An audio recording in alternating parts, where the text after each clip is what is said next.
8장 10절에서 11절까지의 말씀을 우리 같이 한번 보시겠습니다. 하나님 말씀 로마서 8장 10절에서 11절까지의 말씀, 제가 가지고 있는 성경으로는 신약 성경 250페이지에 있습니다. 로마서 8장 10절에서 11절 두 절의 말씀을 우리 같이 천천히 한번 함께 읽도록 하겠습니다. 또 그리스도께서 너희 안에 계시면 몸은 죄로 말미암아 죽은 것이나 영은 의로 말미암아 살아있는 것이니라. 예수를 죽은 자 가운데 살리신 이의 영이 너희 안에 거하시면 그리스도 예수를 죽은 자 가운데 살리신 이가 너희 안에 거하신 그의 영으로 말미암아 너희 죽을 몸도 살리시리라. 아멘. 목회자들에게 늘 큰 산과 같은 본문이 있다면 두 군데가 있습니다. 구약에서는 레위기고 신약에서는 로마서입니다. 로마서를 대할 때마다 굉장한 부담이 있습니다. 왜냐하면 이 로마서 전체가 그 사도 바울이 갖고 있는 복음의 진수, 에센스가 들어있는 본문이기 때문입니다. 그런데 우리가 로마서를 볼 때 어떤 마음으로 대부분 다가 설교를 하고 듣냐면 이것은 신학적인 접근으로 굉장히 많이 듣습니다. 근데 사실은 그건 오해입니다. 왜 오해냐면 로마서는 편지입니다. 근데 참 이 편지가 누구를 향해 썼느냐? 로마에 있는 그리스도인들입니다. 그런데 이 사람들을 사도 바울은 알고 있느냐? 전혀 모릅니다. 그 사람들의 이름도, 그 사람들이 뭘 하는지도 만나본 적도 없고 한 번도 본 적이 없는 생면부지의 사람들입니다. 사도 바울은 지금 어떤 꿈을 갖고 있느냐? 하나님의 성령이 사도 바울은 아시아에 복음을 전하기를 간절히 원했지만 하나님의 성령은 에게를 넘어서서 유럽을 바라보게 하셨습니다. 그러면서 로마도 보아야 되겠다는 열망을 하나님이 주셨죠. 그러고 난 다음에 로마가 종착점이 아니라 로마서에서 뭘 밝히고 있냐면 나는 지금 로마를 지나서 스페인으로 나아가길 원한다.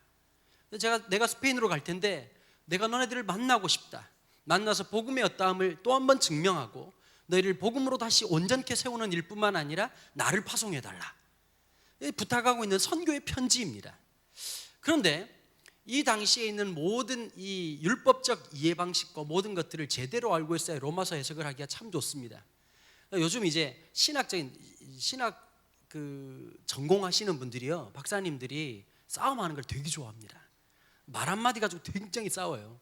중세시대 때 한 300년 동안 신학 논쟁 중에 하나가 들으면 정말 유치하게 짝이 없는 짓 가지고 싸웠습니다. 바늘 끝에 천사가 몇 명 올라가냐 이거 가지고 300년 싸웠습니다. 그런 사람들 천국 가서 어떻게 해야 될까요? 바늘로 계속 찔러줘야 되겠죠. 참 쓸데없는데 목숨 건 사람들이 참 많습니다. 전 여러분들이 좀 그렇게 되지 않기를 바랍니다. 그런데 이제 요즘 한참 이제 신학적으로 뜨거운 감자가 뭐냐면 칭의론입니다. 두 가지가 있습니다. 칭의론과 또 하나가 있다면 교회론입니다. 교회론은 주님 오실 때까지 문제가 될 것 같고요. 또 하나가 뭐냐면 칭의론입니다. 우리나라가 대부분 다가 이제 경험한 우리 어르신들이 좀 많이 계시니까 부흥 세대를 경험했던 분들은 다 부흥회식 전도 집회에서 은혜 받으신 분들입니다.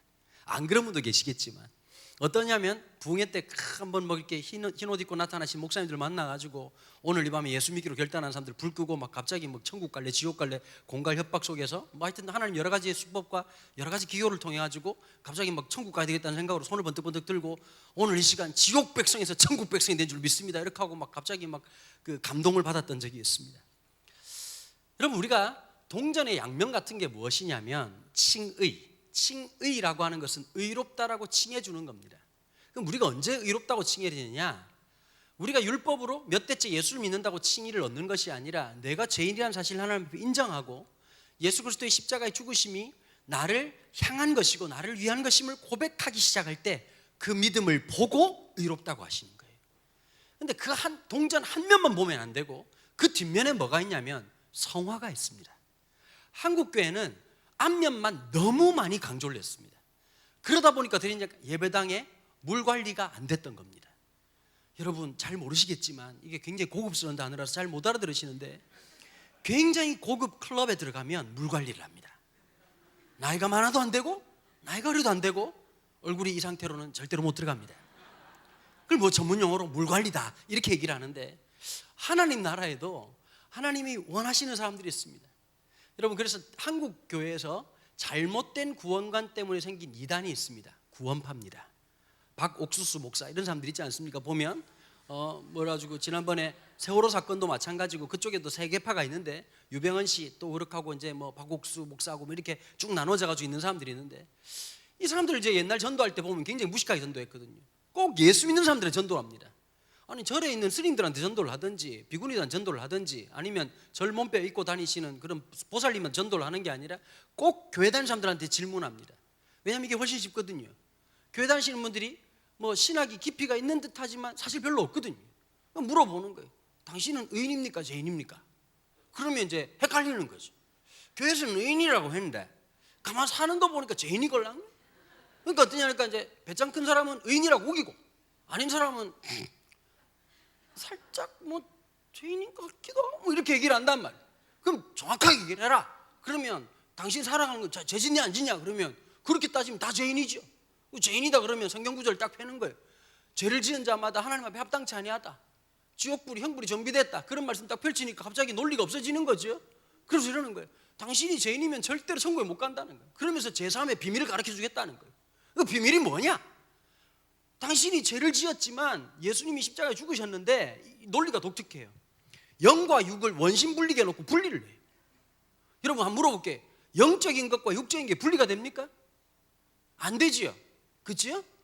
미국에 그 갈보리 채플에 있었던 그 한 목사님이 아주 그냥 성경부도 잘하시고 영적으로도 충만하신 분인데 한 교인이 찾아왔어요. 목사님, 제가 너무 영적으로 너무 다운이 된다. 기도가 안 된다. 예배가 안 된다. 그런데 그 목사님이 얼굴을 가만히 쳐다보더니 뭐라고 말했느냐? 그 영빨이 충만하신 분이 이런 말을 했습니다. 빨리 병원에 가라. 갑자기 병원을 왜 갔더니 이분이 뭐냐니까 당뇨병이에요. 성령이 떨어진 게 아니라 당이 떨어진 거예요. 여러분 이거 아셔야 됩니다. 건강이 안 좋아지면 기도도 잘 안 됩니다. 감정이 떨어지면 기도가 안 됩니다. 잠이 너무 오면 집회에 집중이 안 됩니다. 모르셨죠? 제가 이 말을 드리는 이유는 뭐냐면 영과 육이라고 하는 것이 분기점이 애매하다는 뜻입니다. 어디가 영혼이고 어디가 육체인지 우리가 함부로 나눌 수가 없습니다. 근데 그 사람들은 나눈단 말이에요. 우리의 영이 구원받았다는 거예요. 이미 구원받았기 때문에 육신은 이 땅에서 이미 끝나는 것이고 무너지는 것이라는 거예요. 그러면 제3의 비밀이 뭐냐? 우리에게 이미 용서가 주어졌고 이미 우리는 의인이기 때문에 구원받았고 끝났다는 거예요. 그럼에도 불구하고 죄를 짓지 않습니까? 그럼 뭐라고 말하냐니까 제가 한 게 아니에요. 쓸데없는데 육신 덩어리가 그렇게 했네요. 이렇게 말하면 된다는 거예요. 쉽습니까? 안 쉽습니까? 그럼 개판 5분전으로 살다가 너 왜 그러냐면 나는 의인이다. 그 네가 봤던 건 내 육신 덩어리다. 이 분리를 쭉 하고 살아간단 말이에요. 그렇게 하고 기뻐하고 찬양하고 즐거워한단 말이에요. 여러분 어쩌면 한국교회 잘못된 구원론이 만들었던 이단 중에 하나가 구원파라고 하는 이단입니다. 자, 그렇다면 성경을 가만히 보시면 굉장히 부담스러운 캐릭터도 있고요, 만만한 캐릭터도 있습니다. 구약에 보시면 요나 같은 선지자는 뭐 우리하고 비슷하지 않습니까? 그렇죠? 말 더럽게 안 듣고 하나님의 이적을 경험하고 물고기로 3박 4일 동안 택배로 보내셨음에도 불구하고 변화되지 않는 인간, 하나님께 끝까지 개겼던 인간, 참 독특한 인간으로 나타나는데 반면에 부담스러운 분이 계십니다. 그렇죠? 모세 같은 분들, 사무엘 같은 분, 내 기도 쉬는 죄를 범치 아니하리라. 이게 굉장히 부담스러운 분들이거든요. 기도를 열심히 하겠다가 아니라 늘, 그다음 사도 바울도 애매한 말을 했어요. 예전에 홍정길 목사님 저희 교회 집회를 오셔가지고 현역에 있을 땐 절대 설교 못했던 본문을 설교를 하셨어요. 그 본문이 뭐냐? 사도 바울이 고백을 하죠. 너는 나를 본받는 자되라. 본인이 담임 목사할 때 은퇴하기 전까지 이 본문으로 설교를 못했다는 거예요. 왜 못했느냐? 도무지 그 말을 할 수가 없더라는 거예요. 가끔씩 기도원에서 이런 설교하는 분들이 계십니다. 양심이 없어서 그렇죠. 그냥 막 개대기 시작하는 거예요. 사실 사는 걸 보면 그런 거예요. 아내 앞에서 내 모습은 내가 누군지를 정확하게 보게 하는 영적인 바로미터예요. 아내가 인정해주는 성자라면 그건 주님도 인정하게 돼 있어요. 여러분 아들, 딸이 인정해주는 아버지면 그건 끝난 사람이에요. 스펙으로 몰라요. 제가 늘 아내한테 듣는 소리가 뭐냐면 우리 아들이 당신 닮을까 겁나요, 뭐 이런 얘기를 듣는단 말이에요. 여러분 왜 기분 나쁜지 아십니까? 그 말이 정확하게 맞는 말이거든요. 여러분 사람이 굉장히 기분 나쁠 때가 언제냐면 굉장히 정확한 말을 정확하게 계속할 때 정말 정확하게 기분 나쁩니다. 여러분 실제로 미국에서도 복음 설교를 많이 하시는 분, 우리 인간의 재성을 얘기하면 어떤 일이 날아드느냐, 미국은 총을 갖고 있잖아요. 그래서 그런 목사님들은 꼭 강대상 앞에 방탄으로 되어 있는 막을 치고 설교를 합니다. 인간이 못 견디는 거예요. 여러분 하나님이 양심을 주실 때 경건한 양심은 그 말씀을 들으면 회개가 나와요. 근데 여러분 반대되는 인물들은 어떻게 되는지 아세요? 분노가 나와요. 그렇게 말하는 사람 죽여버리고 싶고 없애버리고 싶고 부정하고 싶은 거예요. 근데 사도 바울이 이제 굉장히 부담스럽잖아요. 진짜 막 그 40에 하나 감함매 39대를만 40에 하나를 감했다는 건 뭐냐면 이 유대인들은 율법주의자거든요. 40대를 때려야 돼요. 근데 실수로 카운트를 잘못해서 41을 때릴 수가 있다고. 그럼 어떻게 되냐? 그게 죄가 되는 거예요. 그럴까봐 카운트를 할 때 39을 해. 하나를 더 때려도 40대밖에 안 되도록. 그런데 40에 하나 감함매를 맞으면 어떻게 되느냐? 인간이 하반신 마비가 돼요. 근데 하나님이 사도 바울한테 축복을 주신 게 딱 하나 있어요. 맷집을 주셨어요. 돌로 맞아도 I'll be back 이렇게 하고 돌아왔단 말이에요. 맷집 하나는 기가 막히게. 그 다음에 뭐 사도 바울이 안 된 게 하나 있었죠. 글은 잘 쓰는데 설교만 했다 그러면 멀쩡하게 있는 교인들도 다 졸게 만들어. 한 명은 두기고라는 청년이 하나 있었는데 삼청누각에서 설교가 길어지면, 여러분 이 말로 보아서 사도 바울은 감각이 없었다는, 자기가 설교를 못한다 싶으면 단타로 짧게 끝나고 단편소설로 끝내야 되는데 이분이 만연체로 장편소설로 쭉 가니까 잠을 이기지 못해가지고 청년이 3층에 올라가가지고 누각에서 그래도 한번 말씀 듣고 은혜 받아보려고 인생생활 살아가면서 너무 힘들고 직장생활하고 힘들어가지고 그래도 은혜 받으려고 했는데 3층 말씀이 더 길어짐에 졸음을 이기지 못하니 누각이 떨어져 죽었어요. 저는 그래도 사도 바울보다는 나은 것 같습니다. 설교에서 사람 죽인 적은 없습니다. 보면 참 여러 가지 특징이 있죠. 인간의 연약함도 있었고, 그러나 사도 바울은 그 고난을 당하고 어려움을 당하고 빌립보에서 복음을 전하다가 복음 때문에 고난당하고 매를 엄청나게 맞고 빌립보 감옥에 갇혔는데도 불구하고 저 같으면, 여러분 하나님의 영광을 위해서 수고하고, 인간의 마음속에 이런 게 있잖아요. 왠지 모를 컴펜세이션, 보상심리가 있다고. 하나님이 말하지 않지만, 내가 지금 생각은 하고 있지 않지만 무의식적으로 하나님이 이렇게 하면 복을 주실 거라고 하는 마음이 있습니까 없습니까? 11조를 세게 한다든지 감사헌금을 내가 생각해도 5만 원 할까? 10만 원 했다. 보통은 이제 거꾸로지 않습니까? 10만 원 하려다가 유통기한 지나면 5만 원으로 감축되는데, 그날따라 하나님께서 역사하시고 하나님의 MSG가 충분히 임해가지고 5만 원 줄 거 10만 원 하나님께 헌금을 했단 말이에요. 그런 마음속에 어떤 게 있냐면 누구나 할 것 없이 왠지 하나님 더 축복 주실 것 같은 거예요. 3일 금식하는 사람보다 일주일 금식하는 사람, 일주일보다는 21일 하는 사람, 21일보다는 40일 하면서 죽기 직전까지 와가지고 뭐 몸을 보면 갈비뼈를 두들기면서 경배와 찬양을 하면서 하나님 이쪽에 12개 이쪽에 12개입니다 주님 내 인생 축복해달라고. 그럼 하나님 하실 것 같단 말이에요. 그런데 실제적으로 살아가 보면 안 그럴 때가 있습니다. 거기서 하나님 앞에 우리의 마음이 무너질 때가 있고 실망할 때가 있는데, 사도 바울은 그 좌절과 실망 속에서도 뭐가 있었냐면 이런 게 있었어요. 내가 고난당하고 내가 어려움당하고 내가 처맞는 것보다 이런 내 인생을 하나님께서 부르셔서 복음의 영광의 도구로 쓰임받는다는 감동이 더 컸어요. 이런 군생활을 똑같이 해도요, 야, 나 진짜 인생 너무 힘들다 짜증내면 하나부터 10가지 1000가지가 다 짜증날 거예요. 그런데 거기에서도 의미를 만들고 가치를 만들면 멋진 사람이 되는 거예요. 마찬가지예요. 근데 거기에서 여러분 진짜 기적은 빌립보 감옥 문이 열린 게 아니에요. 여기서 수준이 나타나는 거예요. 빌립보 감옥 문이 열렸습니다. 여기 기적이라고 생각하면 제가 볼 땐 영적 하수예요. 영적으로 가장 중요한 것이 뭐냐? 기적이 뭔지 아십니까? 그 좌절과 낭만과 전혀 원하지 않는 결과가 와서 온몸에 피투성에 대도 두들겨 맞고 지하에서 가장 깊은 감옥에 갇혔지만 하나님을 향한 찬양이 터졌다는 거예요. 그게 기적이에요. 성도의 능력이 뭘까요? 암담함 속에서도 좌절 속에서도 낭망 속에서도 무엇이라 어떤 것도 위로가 되지 않는데 거기서 하나님을 바라보고, 신기한 게 있어요. 주님을 바라보면 찬양이 나와요. 현상을 보면 미쳐버릴 것 같고 여건을 보면 바뀐 게 하나도 없지만 하나님을 바라보기 시작하면 소망이 생기고 기대가 생기고 능력이 생기고 찬양이 막 터져 나오는 거예요. 그랬던 사도 바울이. 근데 감사하게도 여러분 그 로마서의 분기점을 말해라 그러면 7장과 8장입니다. 한 신학자는 말하기를 7장을 뭐라고 불렀냐? BC, Before Christ. 8장은 뭐라고 말했냐? Anno Domini. 여러분 AD란 말 아시죠? 그죠? BC, AD. BC라고 하는 말이 Before Christ, 예수님 오시기 전을 얘기하는 거고, AD라고 하는 걸 뭐냐? Anno Domini, the years of Christ. 예수 그리스도의 해, 이렇게 얘기를 하거든요. 주님이 오신 해, Anno Domini. 왜 7장이 그러냐? 7장에서 보면 사도 바울이 이렇게 얘기를 하는 거예요.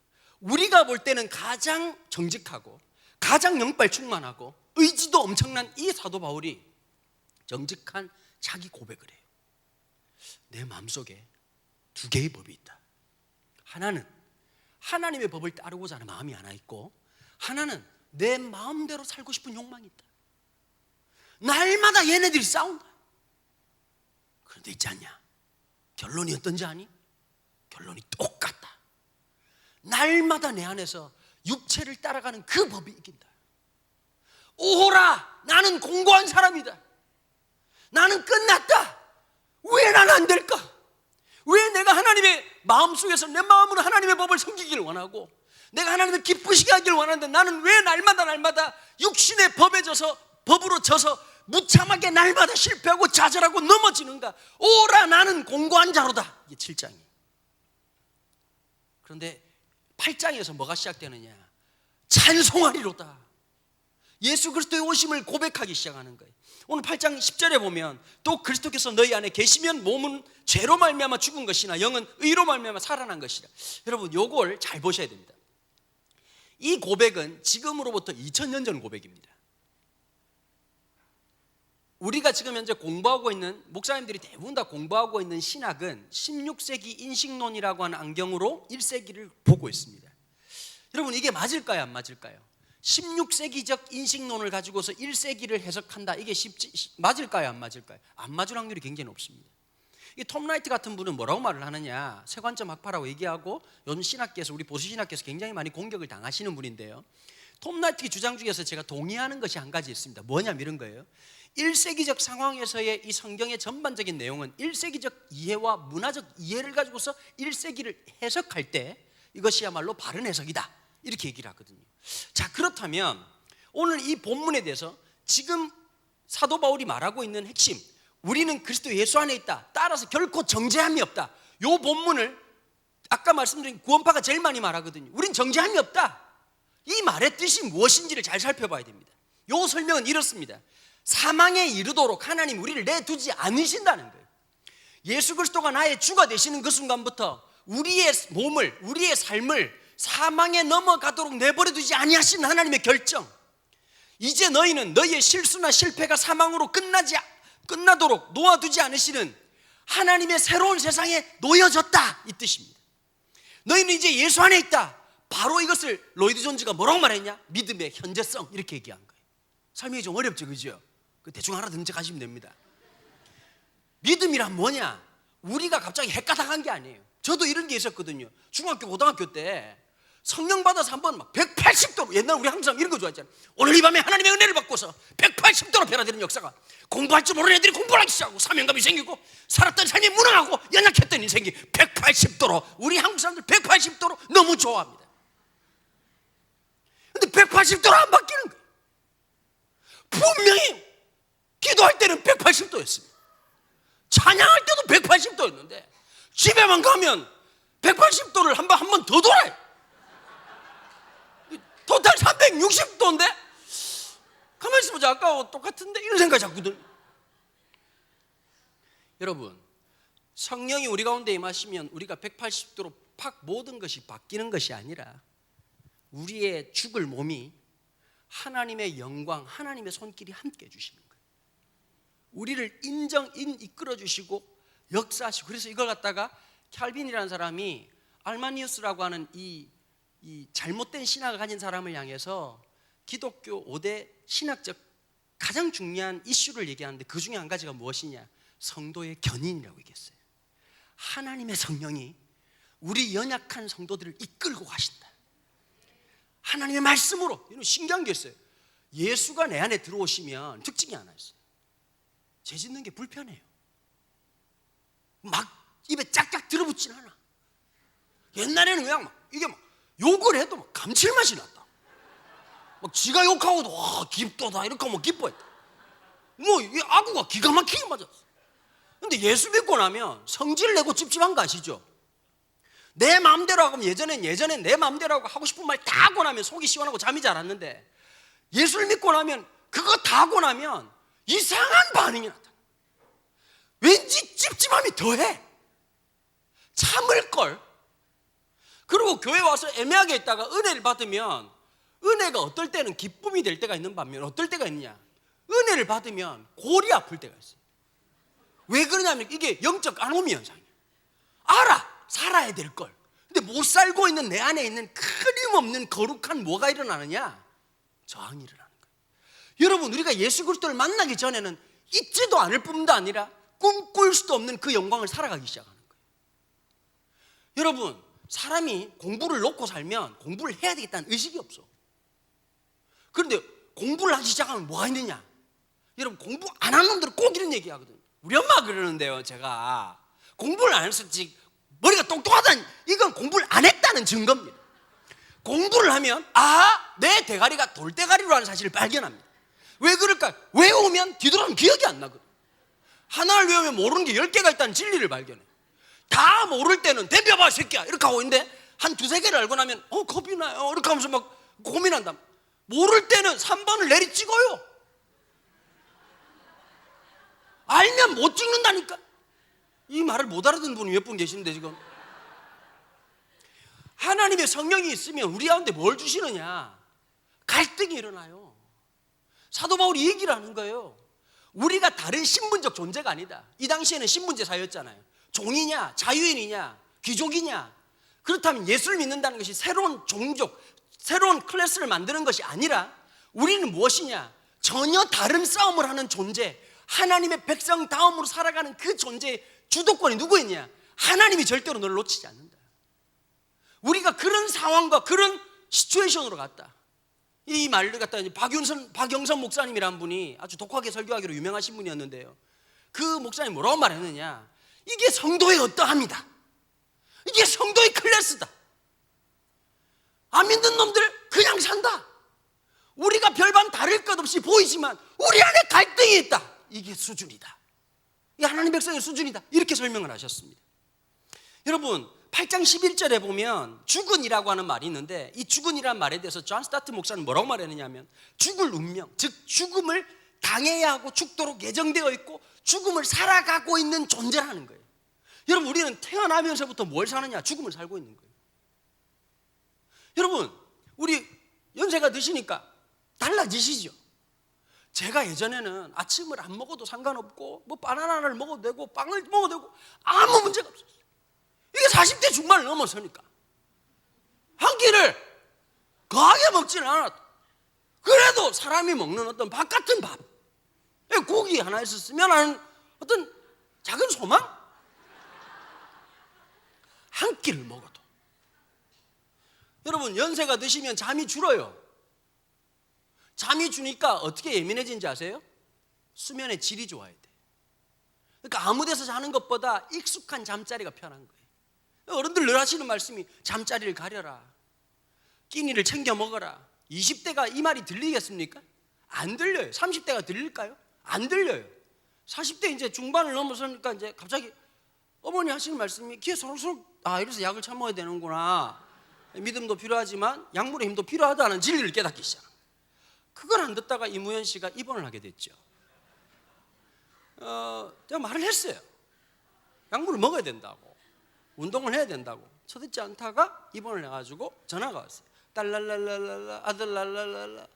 연도야, 왜? 의사가 입원을 해야 된대. 축하한다. 하나님이 강권적으로 너로 하여금 3일 쉬게 하는구나. 여러분, 다 필요하죠. 예전 같지가 않아요. 제가 지금 안경 렌즈를 바꿨거든요. 왠지 아십니까? 이번 여름에 기적이 시작됐습니다. 글자가 안 보이는 거예요. 제가 어른들 하는 행동 중에 제일 짜증나는 행동이, 가만히 있어보자, 이게 제일 싫었는데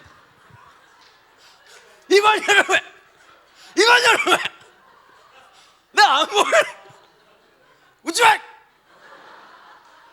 Coming soon. 최 목사님 시작하셨죠 이미? 아예 안 보이세요? 가가지고 너무 신기했어요. 너무 놀랬던 거죠. 제가 난 안 늙을 줄 알았는데. 그래가지고 이제 안과에 가가지고 검사를 쭉 하니까 하는 말이 있는 거예요. 여러분, 안구도 근력이 있대요. 노안이 왔다는 건 뭐냐면 이 조르개 역할을 할 때 당겨주고 조려주고 하는 게 해야 되는데 이게 이제 힘이 이렇게 돼가지고 이게 잘 안 된다는 거예요. 그럼 어떻게 해야 되냐 그러니까 렌즈를 바꿔야 된다는 거예요. 다 초점하기에는 아직 좀 이르고 그 앞에 있는 렌즈가 있는데 렌즈가 싸지가 않아요. 비싸요. 그게 뭐냐면 이렇게 말하는 거예요. 그분이 하시는 말 속에서 예수 안 믿는 사장님이 나보고 그런 얘기 하더라니까. 목사님 나이가 드셔서 그런가로. 그 말이 어떻게 되냐? 죽음에 더 가까워졌다는 거예요. 몸의 연약함을 살아요. 우리는 태어나면서부터 죽음을 향해 가는 거예요. 그 했던 행동을 한다 할지라도 죽음을 연습하고 죽음을 향해 가고 있는 거예요. 그런데 예수 그 죽을 몸을, 우리의 영혼도 우리의 육신도 그렇게 될 몸을 주님께서 믿음으로 우리의 영혼을 구원하시고, 그러니까 여러분 예수 그리스도를 믿을 때 두 가지의 구원이 있어요. 하나가 뭔지 아세요? 영혼의 구원이. 근데 그 영혼의 구원이 기다리는 게 하나 있어요. 육신의 부활이에요. 종말론적인 우리의 몸이 지금은 흠잡히고 연약한 것이 많고 실수투성이지요. 그치요? 이번에 추석 때 만나면서 친척들 만나니까 제가 제일 힘든 게 친척들끼리 만나면, 가족들끼리 만나면 좋은 얘기만 하고 좋게 하고 헤어지면 좋은데 꼭 2시간 지나면 어떤 일이 시작되느냐. 아버지 그때 왜 그러셨어요? 이게 꼭 나온다. 엄마도 이제 엉들린 분노가 있을 거 아니에요. 남편이 꾹 눌린 못하고 있다가 이제 그 홈팬들이 많아지기 시작하고 내 자식들이 있다 싶으니까 너가 아버지는 안 변한다. 너가 아버지는 안 변한다. 내가 몸이 이래 아파도 내가 삼시사때 다 때려줘. 아프나? 꼭 끝이다. 그러면 꼭 어떻게 하냐? 제 앞에서 아버지 엄마가 싸워요. 그럼 누구 편을 들어주겠어요? 제가 꼭 만날 때마다 얘기하거든. 제발 싸우지 마라. 좋은 얘기하다가 웃다가 헤어지자. 그게 되든가요 안 되든가요? 안 돼요. 다 상처가 있는 거예요. 여러분, 내 아버지를 한국 사람들은 유교적 의식이 강해가지고 무조건 좋은 점만 얘기해야 돼. 이게 복음적이지 않은 거야. 뒤돌아서면 우리 아버지가 너무 좋았지만, 그 다음 중요한 게 뭘까요? 좋았지가 아니라 많이. 믿음도 좋았지만, 목사로서 평생 한 교회를 섬기시고 31년 동안 헌신하셨지만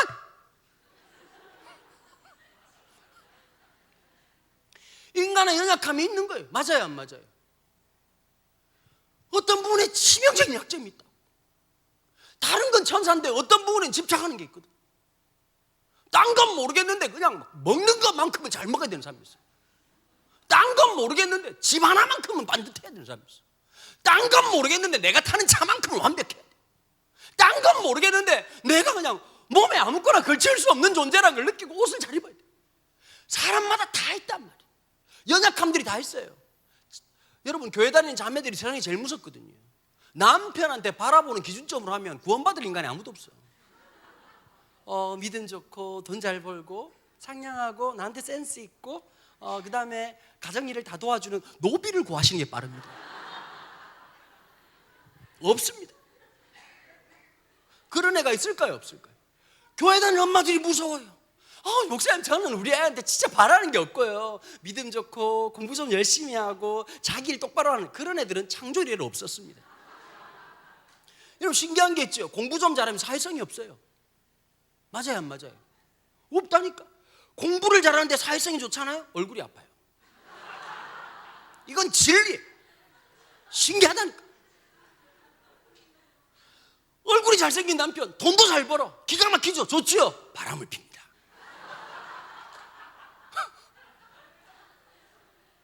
제가 한 목사님이 계시는데 별명이 진짜 작은 예수라는 별명.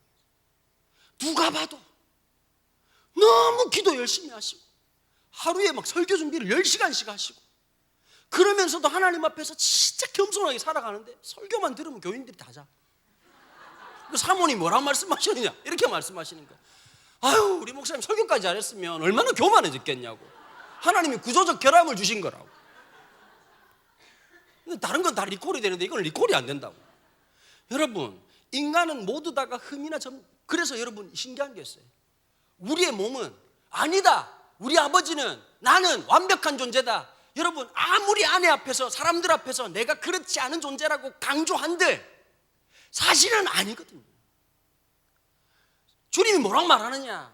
우리의 이 영혼이 뭘 기다리느냐? 육신의 온전케 됨, 주님이 다시 오셔서 이루실 그 부활의 영광을 경험하는 것을 기다리게 한다는 거예요. 사도 바울이 뭐라고 말해요? 고린도전서에서 사망아, 사망 보고 얘기하는 거예요. 죽음 보고. 죽음 네가 해봐야 사람밖에 더 죽이겠냐? 네가 아무리 우리를 향해서 쏜다 할지라도 그 사망이 하나님의 그 놀라운 계획과 하나님의 그 온전케 하신 하나님의 계획을 무너뜨릴 수 없다. 여러분, 제가 제일 사랑하는 말씀이 이 말씀이거든요. 37절부터 39절까지 말씀. 그러나 이 모든 일에 우리를 사랑하시는 이로 말미암아 우리가 넉넉히 있느니라. 내가 확신하노니 사망이나 생명이나 천사들이나 권세자들이나 현재일이나 장래일이나 능력이나 기품이나 높음이나 다른 어떤 피조물이라도 우리를 우리 주 그리스도 예수 안에 있는 하나님의 사랑에서 끊을 수 없으리라. 여러분, 7장에서는 누가 이 사망의 몸에서 건져낼까라고 하는 절규가 있었다면 8장의 소망이 무엇이냐? 나는 알 수 있다가 아니라 하나님의 사랑이 우리를 향해서 절대로 변치 않는다. 세상이 어떠한 것도 우리를 끊을 수 없는 하나님의 그 사랑이 있다. 여러분, 믿음이란 뭔지 아십니까? 나를 묵상한 게 아니라 나와 함께 하신 주님을 바라보는 겁니다. 나는 할 수 없고 나는 부족하지만 하나님의 그 영광 위에서 나아가기 시작하는 겁니다. 그래서 신앙은 현재성을 쌓아가면서도 믿음으로 바라보는 겁니다. 오늘도 연약하지만 또 주님의 말씀을 붙잡고 따라가는 겁니다. 7번 넘어지지만 8번째 다시 한번 더 말씀을 붙잡고 일어나는 것입니다. 얼마나 많이 넘어졌냐의 문제가 아니라 또 한 번 더 그 말씀으로 일어나는 것입니다. 예배의 핵심이 뭘까요? 하나님의 임재의 핵심이 뭘까요? 그냥 몽롱한 느낌이나 즐거움을 주는 것이 아니라 하나님의 임재가 주는 것은 Try again, 다시 한 번 더 내 백성답게 내 자녀답게 한번 살아봐라, 한 번 더 해보자, 이 말씀을 하시는 겁니다. 그 영광이 어디 있느냐? 예배에 있습니다. 저희 교회는 그 교회 다녔던 분들이 상처와 상실감을 많이 얻었던 분들이 저희 교회를 많이 오십니다. 그분들 얘기 들어보면 상처가 너무 많아요. 교회가 뭐 이게 완전 유교예요, 유교. 장로님들하고 싸우고 막 그냥 장로님끼리 막 육두문자 왔다 갔다 하고 막 그냥 교회에서 들어본 이 수많은 이 무협지 같은 얘기들을 막 들려줘요. 오, 교인들이 이렇게 그 무술을 하나씩 배워야 됩니다. 언제 우리 안에 있는 이 주라기 공원이 나올지 모르기 때문에 어제까지 장로님, 권사님 이러다 갑자기 이렇게 해가지고 막 사탄아 물러가라 이럴 수 있기 때문에 늘 조심해야 되겠더라고요. 근데 이분들이 하는 말이 있어요. 그러다가 교회를 떠나가지고 있는데 마음이 불편하더라는 거예요. 교회에 왔어요. 은혜 안 받았던 분들이 아니라 진짜 교회를 열심히 섬기고 무섭게 주님을 사랑했던 분들이에요. 딱 앉았는데 이 얘기를 하는 거예요. 목사님, 예배를 드려도 은혜를 못 받습니다. 왜 그러냐고. 여러분, 목사가 설교를 하는데 은혜를 못 받는다는 말만큼 그만큼 상처되는 말이 됐습니까? 왜 그러냐고. 제가 더 열심히 할까요? 하는 말이 그러는 거예요. 목사님, 그게 아니라 제가 마음이 없어진 것 같습니다. 그 상실감과 상처 때문에 마음이 다 녹아져가지고 알겠는데 말씀을 들으면서도 받아낼 그릇이 없어졌다는 거예요. 그래서 제가 그 얘기했어요. 집사님, 서둘지 마세요. 그 마음의 그릇은 내 의지로 안 만들어집니다. 주님 바라봐야 됩니다. 주님 의뢰해야 되는 것입니다. 그러면서 제가 이 이야기가 하나 떠올랐습니다. 아들 녀석이 사춘기입니다. 이 사춘기를 겪을 때 제가 요즘 쓰고 싶은 글이 하나 있습니다. 제가 글 쓰고 싶은 마음이 잘 없는 사람인데 어떤 글을 쓰고 싶으냐면 얼굴에 대한 글을 쓰고 싶습니다. 여러분, 이 얼굴이라는 신학적 관점으로 가만히 보면 신기한 게 하나님 얼굴을 만드실 때 내 얼굴 표정을 내가 못 보도록 만드셨어요. 여러분, 배우자나 자녀와 아이들 간에, 이 가족들 간에 우리가 여러분 그 아이들 이쁜 모습만 보는 게 아니죠. 남편 얼굴에서 악마가 나올 때가 있어요. 저 사람이 저랬나? 보셨죠, 한 번씩? 고개를 끄덕거리시는 분 얼굴에도 그게 나올 때가 있어. 저 결혼하고 만 15년을 살았는데요, 가끔씩 내가 알았던 아내가 맞나 싶을 만큼 얼굴에서 확 나올 때가 있어. 이건 편집해 주셔야 됩니다. 독거노인들 잘못하면 큰일 납니다. 이거. 저도 마찬가지인 거예요. 근데 자식들을 키워보면 그게 나와요. 사춘기 때 여러분 아마 아시는 분들 아실 거예요. 아들 얼굴 속에 딸 얼굴 속에서 어떤 게 있냐니까 그 느낌 있잖아요. 그냥 얼굴이 까매졌다는 느낌이 아니라 그 어두움이 확 드러날 때가 있어요. 어느 날 아들 녀석이 자꾸 얼굴이 너무 어두워. 섬찟할 만큼 내 아들인데도. 그러니까 아내가 그러는 거예요. 여보, 요즘 가끔씩 아들하고 얘기하다가도 무서울 때가 있다는 거예요. 너무 어색하다는 거예요. 이때는 무슨 말일까? 전문가가 등장해야 된다는 뜻이거든요. 나름 제가 전문가라는 놈인데 여러분 신기한 게 있어요. 타종교 얘기를 좀 죄송합니다만 중이 지 머리 못 깎는다고 안 돼요. 다른 집 가가지고는 막 애를 그렇게 키우셔야 되고 엄마가 이런 경청하는 자세와 아빠는 이런 안 돼요. 몸에 막 죽여버리고 싶고 엄마가 이렇게 이제 예를 들면 야 씻어라, 야 빨리 씻어라, 신혼아 씻어야지. 왜요?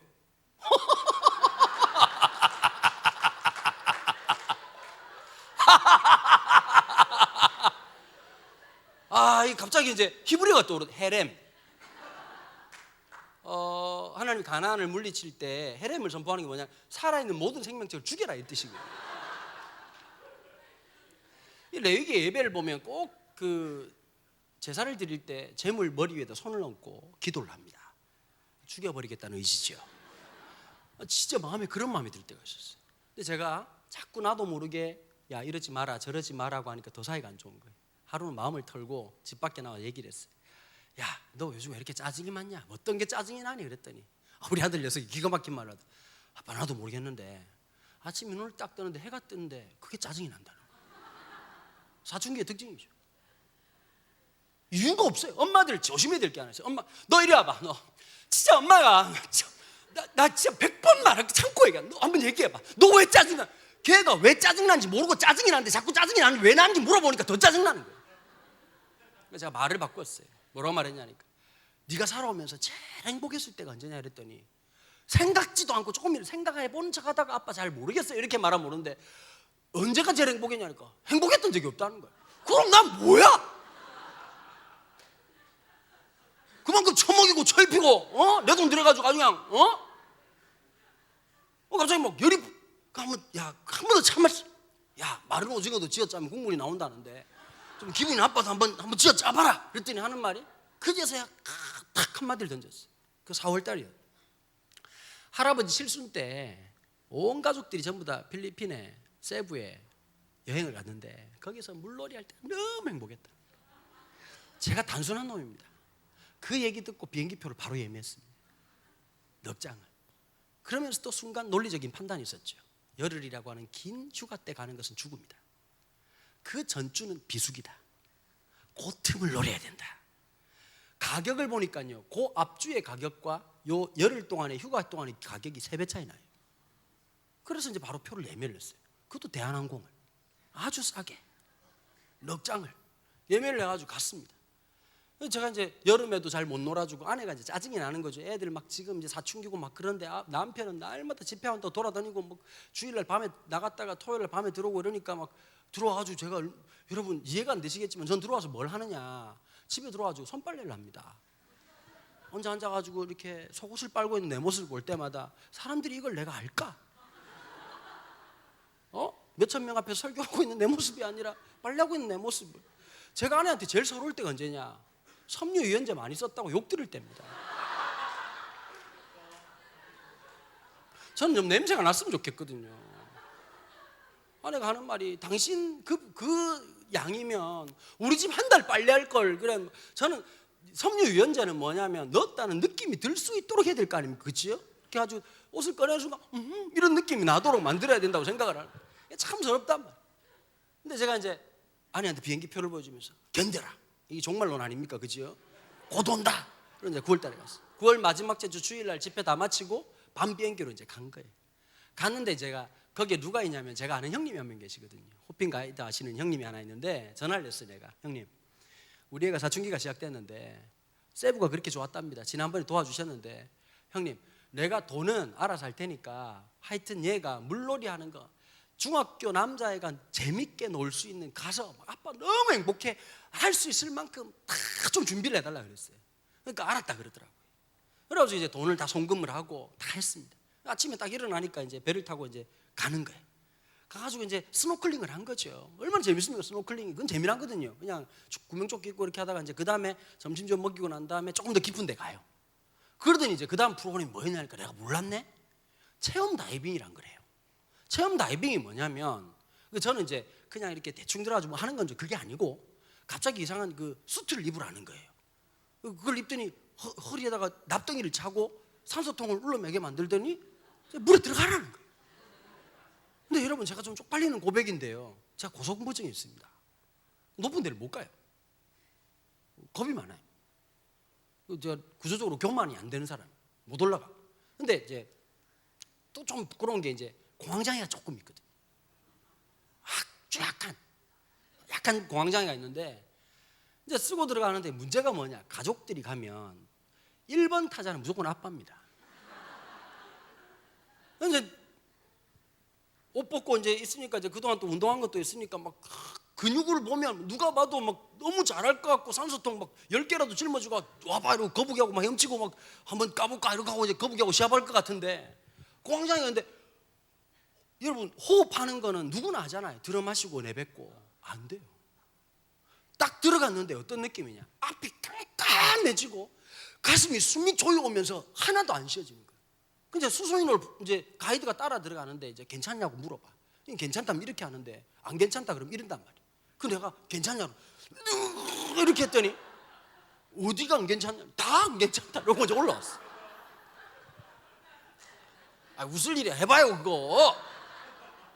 올라왔는데 얼마나 창피해요. 아빠가 1번으로 들어가는데 더 기분 나쁜 게 아들 녀석이 날 째려보는 눈빛이 진짜 기분 나쁘더라고. 호대만 멀쩡한 게 이런 표정으로 보고 있더라고 나를. 들어갔는데 여러분, 이 창피함보다 중요한 게 생존의 본능이지 않습니까? 나와가지고 너무 힘들어가지고 있으니까 그 형님이 딱 왔어요. 자기가 지금까지 이 체험 다이빙을 10,000명 이상 했다는 거예요. 10,000명 이상 했는데 안 되는 사람들이 정해져 있대요. 40대 남자들. 40대 남자들이 왠지 모르겠는데 거의 못한대요. 그 형이 얘기하더라고. 사는 게 너무 힘들으니까. 여러분, 20대야 자기 것만 생각하면 되잖아요. 뭐 연애든 아니면 취업이든 하나만 생각하면 되는데 40대라고 하는 게 진짜 이게 막 봐야 될 게 너무 많거든. 목사님, 그렇지 않습니까? 우리가 살아가는 게. 예? 인생 그렇다고. 그냥 앞에만 바라보고 주야 이러고 뒤에서 보니까 막 자식 새끼들 있죠. 여러분, 애들 키워보신 분들 알겠지만 한참 처먹을 때 보면 진짜 미워 죽겠어요. 여러분, 바나나를 한 손을, 이게 원숭이도 아니고 혼자 다 처먹거든요. 여러분, 사와가지고 딱 내려놨는데 뒤돌아보니까 바나나가 없어요. 여러분, 우유 1리터라고 하는 것은 가족들이 사이좋게 나눠 먹으라 이런 암묵적 합의에서 만들어진 건데 중학교 1학년 남자 녀석이 그걸 완샷을 하고 있다. 콧구멍을 짜면 소젖이 나올 것 같은 느낌. 엄청 처먹어요. 신발을 사준 지 2달밖에 안 됐는데 발이, 지도 양심이 있어야지. 신발을 사줬으면 2달 동안 그래도 이 동결을 시켜가지고 그래도 좀 사줬으니까 좀 버티자. 우리가 좀 세포 분열을 좀 그만하자. 발만 커져요. 발이 아프다고 또 사줘야 돼. 또 중학생들이 희한한 거 있어요. 까만색만 신어요. 다 까만 거야 아주 그냥. 막새끼도 아니고. 그래서 그러더라고. 그 형이 하는 말이, 한 번 실패하면 다시 성공할 확률이 거의 없다는 거야. 근데 나한테 딱 한마디 하더라고. 근데 충분히 이해한다. 형이 이번에 들어갈 테니까, 같이 들어갈 테니까 호흡을 잡아줄게 그러더라고요. 그러면서 나보고 딱 그러더라고. 사람이 겁이 나면 들어 마시는 것만 자꾸 한대요. 이러다가 호흡이 확 가버리는 거예요. 진짜 희한한 게 산소통에 산소가 가득 들어있는데 질식해서 죽는데요. 왜냐하면 중요한 호흡이 마시는 게 아니라 내뱉는 거래요. 그걸 잡아주겠다 그러더라고요. 다시 한번 내볼래? 그러는데 여러분 보니까 여러분 아들 들어갔지요, 마누라 들어갔지요, 딸 들어갔지요. 안 들어가면 안 될 판. 그래서 제가 해보겠다고. 갑자기 무슨 생각은 내 돈 생각은 하니까 들어가야 되겠더라고. 들어갔어요. 들어가서 형님이 그러는 거예요. 다시 막 조여오는 거예요. 근데 그 형님이 딱 붙어가지고 이제 수신호를 하는 거예요. 들어 마시고 내뱉고. 조금 들어가면 이 코하고 이 귀 쪽이요, 수압 때문에 이렇게 쪼그라들어가지고 이 달팽이관이 굉장히 아프거든요. 그럼 뭐라 해야 되니까 코로 호흡을 뱉어가지고 여기를 부풀려야 돼요. 그걸 이퀄라이징이라고 얘기하는데 그걸 하고 들어가는 거예요. 한 10분 동안요, 내가 그 형님을 얼마나 세게 붙잡았는데, 내가 아마 보니까 남자를 10분 동안 그렇게 열심히 쳐다본 건 내 인생 처음이에요. 얼마나 쳐다봤는데 진짜 숨이 안 쉬어지니까 너무 힘드니까 막 무서우니까. 근데 정신을 딱 차려보니까 거기가 5m 밑이었어요. 딱 10분 지나는데 이제 호흡이 잡히기 시작하는 거예요. 호흡이 되더라고요. 그제서야 그 아름다운 바다가 보이기 시작하는 거예요. 산호섬이 그렇게 아름답고 열대가 그렇게 아름다운 게 보인 거예요. 8m까지 내려갔어. 근데 더 열받는 게 뭔지 아세요? 아들은 저 밑에 있더라고.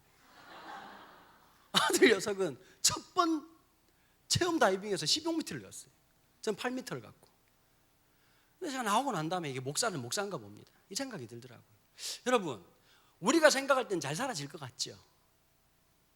우리가 하나님의 성령으로 믿음으로 살면 잘 살 것 같은데, 여기서 딱 나가는 순간 어떤 느낌이냐? 체험 다이빙이에요. 숨이 안 쉬어져요.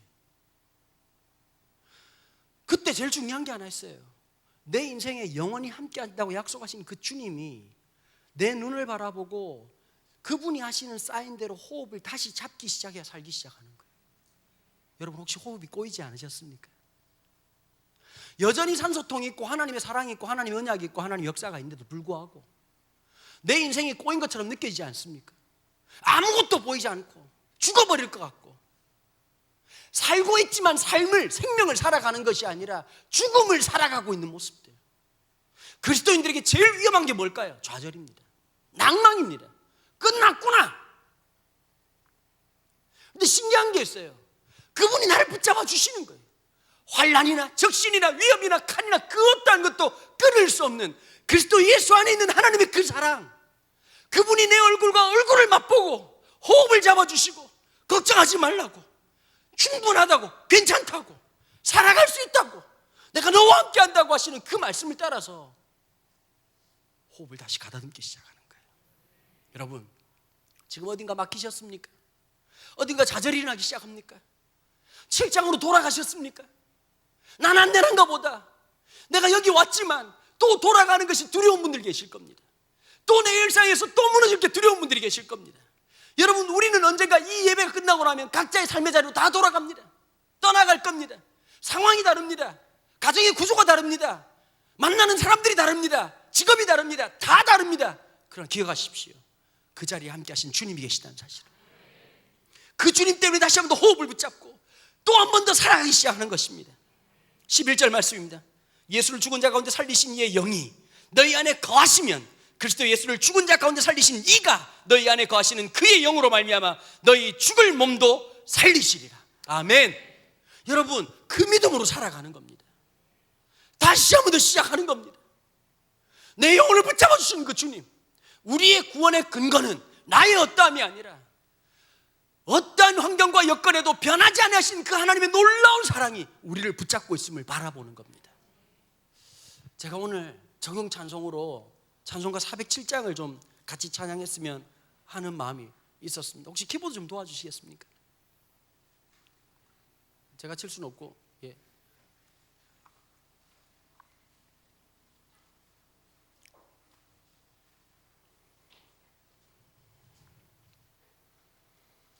시편 37편 24절에 이런 말씀이 있습니다.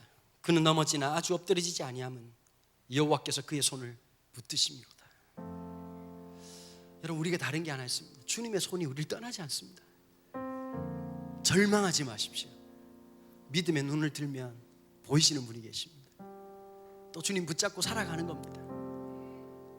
하나님 없는 것 같은 일상 속에 하나님의 함께 하심을 살아가는 것. 물론 우리가 이 땅을 살아가는 동안 삶이 주는 중압감이 있습니다. 가슴이 답답하고 앞이 안 보이는 순간이 올 때도 있습니다. 모든 것이 쪼그라드는 순간이 옵니다. 그러나 그분의 눈빛을 보고 그분을 바라보기 시작하고 그분의 손동작을 따라가기 시작하면 살아가게 하시고 즐기게 하시고 승리하게 하시고 찬송하며 가게 하시는 겁니다. 우리 잘 아는 찬송가인데 같이 한번 찬양해 볼까요?